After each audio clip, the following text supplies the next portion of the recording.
മൈദ വെച്ച് ബ്രെഡ് ഉണ്ടാക്കിയ വീഡിയോക്ക് ഏറ്റവും കൂടുതൽ വന്ന കമന്റ് ആണ് ഗോതമ്പ് വെച്ച് ബ്രെഡ് ഉണ്ടാക്കും. നല്ല ഹെൽത്തി ആയിട്ടുള്ള ഗോതമ്പിന്റെ ബ്രെഡ് ഉണ്ടാക്കാം ഓവനൊന്നും ഇല്ലാണ്ട് നമ്മുടെ വീട്ടിലുള്ള പാത്രം വെച്ച്. ഗോതമ്പിന്റെ മാവ് വെച്ച് കടയിൽ നിന്ന് വാങ്ങണേക്കാളും നല്ല സോഫ്റ്റും ടേസ്റ്റി ആയിട്ടുള്ള ബ്രെഡ് നമ്മുടെ വീട്ടിൽ സിമ്പിൾ ആയിട്ട് ഉണ്ടാക്കാം.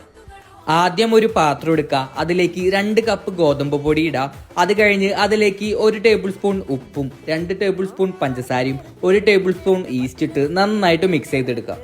പിന്നെ ഇതിലേക്ക് 2 ടേബിൾ സ്പൂൺ ബട്ടറും 1 കപ്പ് ഇളം ചൂടുവെള്ളം ഒഴിച്ച് നന്നായിട്ട് കുഴച്ചെടുക്കണം. ചപ്പാത്തി മാവിനേക്കാളും ചെറിയ ലൂസ് കൺസിസ്റ്റൻസിയാണ് ബ്രെഡിന്റെ മാവിന് വേണ്ടത്. മിനിമം 15 മിനിറ്റെങ്കിലും ബ്രെഡിന്റെ മാവ് നന്നായിട്ട് കുഴച്ചെടുക്കണം. എത്രത്തോളം കുഴക്കണോ അത്രത്തോളം നമ്മ ഉണ്ടാക്കണ ബ്രെഡ് സോഫ്റ്റ് ആയിട്ട് കിട്ടും. നമ്മ കുഴച്ചു വെച്ചിട്ടുള്ള മാവ് ഒരു പാത്രത്തിലേക്ക് കുറച്ച് ബട്ടർ തേച്ച് മാറ്റി വെക്കുക. നമ്മ മാറ്റി വെച്ച മാവ് 1.5-2 മണിക്കൂർ റെസ്റ്റ് ചെയ്യാൻ വെക്കുക. ആ പൊന്തി വന്ന മാവ് ഒന്നുകൂടി ഒന്ന് കുഴച്ച് മോൾഡിന്റെ ഷേപ്പിലേക്ക് വെച്ചു കൊടുക്കുക. എന്നിട്ട് ആ ഒരു മോൾഡിലെ മാവ് 15